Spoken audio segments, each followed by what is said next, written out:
በዚህ ቪዲዮ ሰፋ ያለ ግንባር ካለን ከኛ ጋር የሚሄዱ የፀጉር ስታይሎችን የምንመለከት ይሆናል። ሰፋ ላለ ግንባር የሚሆኑ የፀጉር ስታይሎች ስንል ግንባራችን ሙሉ የሚሸፍኑ የፀጉር ስታይሎች እያለን አይደለም፣ ወይም ግንባር ያላቸው ሴቶች ግዴታ መከተል ያለባቸው የፀጉር ስታይል አለ እያለን አይደለም። ይልቅስ እንደ ሁሉም የፊት ቅርጽ ሁሉ ተለቅ ያለ ግንባር ያላቸው ሴቶች ጋር አብረው የሚሄዱ የፀጉር ስታይሎች አሉ። ከሌሎች የፊት ቅርጾች በይበልጥ ከኛ የፊት ቅርጽ ጋር የሚሄዱ የፀጉር ስታይሎች አሉ ለማለት እንጂ እንደሚባለው ግንባር ያላቸው ሴቶች ግዴታ የሚከተሏቸው የፀጉር ስታይሎች ግንባራቸውን ለመሸፈን ሳይሆን ከኛ የግንባር ቅርጽ ጋር አብረው የሚሄዱ የፀጉር ስታይሎችን መምረጥና እንድንከተል መሆኑን ታውቁ ለማለት ነው። ግንባር ያላቸው ሴቶች ብቻ ላይ የሚያምሩ የፀጉር ስታይሎች አሉ። ይህ ማለት ተለቅ ያለ ግንባር አለን ማለት በቃ የኛ መገለጫ ነው እንጂ ግንባራም ስለሆንኩ እንደዚህ አልሰራም እንደዚህ አያምሩብኝም ማለት የለብንም። ግንባር ስለሌላቸው ሌሎች ሰዎች ከነሱ ጋር የማይሄድ የፀጉር ስታይል እንዳለው ሁሉ በተመሳሳይም እኛም ተለቅ ያለ ግንባር እንዳለው ሰው የሚሄድብንና የማይሄድብን ስታይል አለ እንጂ ሁሉም ሰው ያለው ነገር ለራሱ ውበት እንደሆነ ማወቅ አለብን። አሁን ቀጥታ ወደ ቪዲዮ። በመጀመሪያ ላይ የምናገኘው የዌቭ ስሪቶች ነው።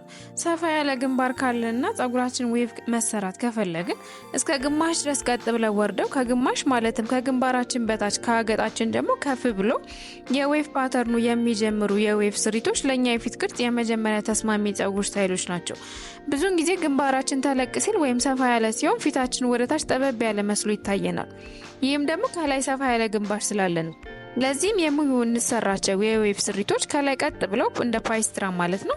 ከዛም ደግሞ የዌቭ ፓተርናቸው ከአገጫችን አካባቢ ሲደርሱ እየጨመሩ የሚመጡ ናቸው። የዌቭ ጥቅሉ እዛ ጋር ሲደርስ የሚጀምር መሆን አለበት። ይህም የተጠቀለለ ወይም ከርል የሆነ ፀጉር በባህሪው ፊታችን ላይ ተጨማሪ የጎን ስፋትን ይሰጠናል። ስለዚህም የዌቭ ፓተርኑ ወደታች ወረድ ብሎ መጀመሩ ፊታችን ወደ አገጫችን አካባቢ ሰፋ ያለ ሆኖ እንዲታይ ያደርግልናል።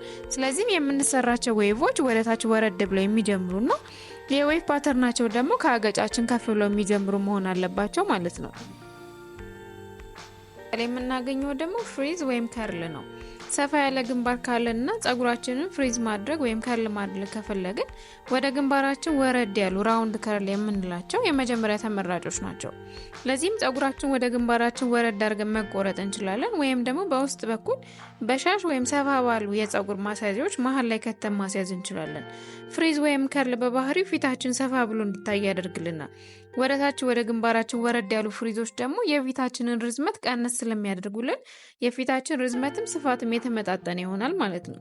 ወደ ግንባራችን ያመጣናቸውን ፀጉሮች ብቻ ወደፊት አድርገን ከጎንና ከጎን ያሉትን ፀጉሮች ደግሞ አስገብተን ስታይል ማድረግ እንችላለን፣ ወይም ደግሞ ሙሉ ፀጉራችንን ለቀን ስታይል ማድረግ እንችላለን።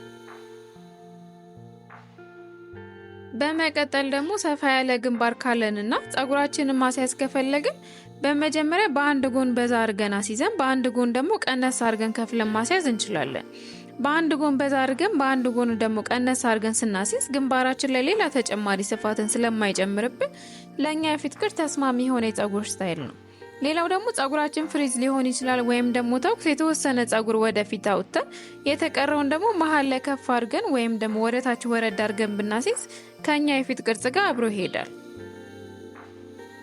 ሌላው ደግሞ ሰፋ ያለ ግንባር ካለን ከኛ ጋር የሚሄዱ የፀጉር አያያዝ ፀጉራችን በአንድ በኩል በዛ አድርገን በአንድ በኩል ደግሞ ቀነስ አድርገን በዛ አድርገን በከፈልነው በኩል ያለውን ፀጉራችን ወደፊት ገፋ አድርገን በአንድ በኩል ያለውን ግንባራችንን እንደመሸፈን አድርገን ማስያዝ ነው።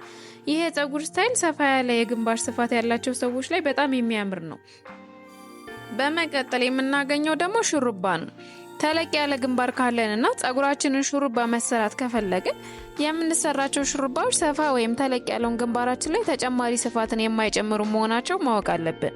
ለዚህም ለኛ የፊት ቅርጽ ተስማሚ የሆኑ ሹሩባዎች ቁጥርጥርም ሊሆን ይችላል፣ ወይም ደግሞ ወደታች ወረድ ያለ ሹሩባዎች ክፍያቸውን ወደ ጎን አድርገን በአንድ ጎል የተከፈለውን ደግሞ ወደፊት አምጥተን መሰራት ነው።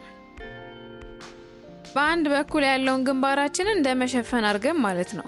ይህም በአንድ በኩል ያለው ስሪት ግንባራችን መሸፈኑና ወደፊት መምጣቱ ሰፋ ያለውን የግንባራችንን በእይታ ወደታች ረዘም ብሎ እንዲታይ ያደርግልናል። በተቃራኒው ደግሞ ወደታች ቀጥ አድርገን ብንሰራ ግንባራችን የበለጠ ጎላ ብሎ እንዲታይ ያደርገዋል። ስለዚህ የምንሰራቸው ሹሩባዎች በአንድ በኩል የተከፈሉና ወደፊታችን የተወሰኑ የመጡ መሆናቸው ልብ ልንል ይገባል። ሌላው የፊት ፀጉር ወይም ቤቢ ሄር ካለን ደግሞ ሙሉ በሙሉ ወደ ኋላ ቀጥ አድርገን ተሰርተን የተወሰነ ፀጉር ወደ ፊት ለፊት አውጥተን መሰራት እንችላለን። ሌላው የምንሰራቸው ሹሩባዎች በተለይ ቁጥጥር ጥብቅ ያላሉና ለቀቅ ያሉ መሆን አለባቸው። አሁን ላይ የተለመደው የቁጥጥር አሰራር መሃል ላይ የተወሰነ ጸጉር እየወጣ የሚሰራው ለኛ የፊት ቅርጽ የሚሆንና በጣም የሚያምርብን የጸጉር አሰራር ነው። ስለዚህም ሹሩባ ስንሰራ አንደኛ ወደ ጎን የተከፈሉ መሆናቸውን ማወቅ እንዲሁም ብዙ ጠበቅ ያላሉና ላላ ያሉ መሆናቸውን ማወቅ አለብን። በመቀጠል ደግሞ የምናገኘው የጸጉር ቁርጦችን ነው። ተለቅ ያለ ግንባር ካለና ጸጉራችንን መቆረጥ ከፈለግን የመጀመሪያ የሚሆነው ወደፊት ወደ ግንባራችን የሚወርዱ የጸጉር ቁርጦች ለኛ የፊት ቅርጽ የመጀመሪያ ተመራጮች ናቸው።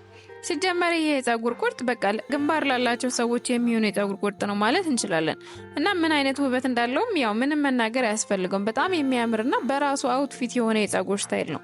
ስለዚህም ሰፋ ያለ ወይም ተለቅ ያለ ግንባር ካለን ወደፊት ወደ ግንባራችን ወረድ ያሉ የጸጉር ቁርጦች ለኛ የፊት ቅርጽ የመጀመሪያ ተመራጮች ናቸው። ሌላው በደረጃ ያሉ ቁርጦች በተርፍ ላይ የምንለው የጸጉር ቁርጥ ለኛ የፊት ቅርጽ ተስማሚ የሆነ የጸጉር ቁርጥ ነው። በምስሉ ላይ እንደምትመለከቱት የጸጉር ቁርጥ ተለቅ ላለ ግንባር ላይ በጣም ትልቅ የሆነ ፊታችን ላይ ልዩነት ያመጣል። ረዘም ያሉ ጸጉሮች ይልቅ አጠር ያሉ የጸጉር ቁርጦች ከኛ ጋር ይሄዳሉ። እንዲሁም ረጅም ሆኖም በደረጃ የተቆረጠ ቁርጥም ከኛ ጋር አብሮ የሚሄድ የጸጉር ቁርጥ ነው። በመጨረሻ ላይ የምናገኘው ደግሞ ቀለሞችን ነው። ቀለሞች ፊታችን ላይ የራሳቸው የሆነ አስተዋጽኦ አላቸው። ፊታችንን ረዘም ማድረግ እንዲሁም ጠበብ ማድረግ አቅም አላቸው። ስለዚህም የኛ የፊት ቅርጽ ደግሞ ወደ ግንባራችን ሰፋ ያለ ነው ብለናል። ስለዚህም ከላይ የምንቀባቸው ቀለሞች ፊታችን የበለጠ የማያሰፉ መሆን አለባቸው። ለዚህም ሃይላይት የሆኑ ቀለሞችን ብንቀባ ከስር ደመቅ ያሉና ወደታች ደግሞ ደብዘዝ እያሉ የሚመጡ ለኛ የፊት ቅርጽ የመጀመሪያ ተመራጮች ናቸው። ይህም ከላይ ደመቅ ያሉ መሆናቸው በእይታ ከግንባራችን ስፋት ይልቅ ቀለሙ ጎላ ብሎ እንዲታይ ያደርገዋል። ወደ ታች ደግሞ ደብዘዝ እያሉ መምጣታችን ወደ አገጫችን አካባቢ ማለት ነው ከቀለሙ ይልቅ ፊታችን ጎላ ብሎ እንዲታይ ያደርግልናል ማለት ነው። ቪዲዮውን እስከ መጨረሻው ስለተመለከታችሁ እናመሰግናለን።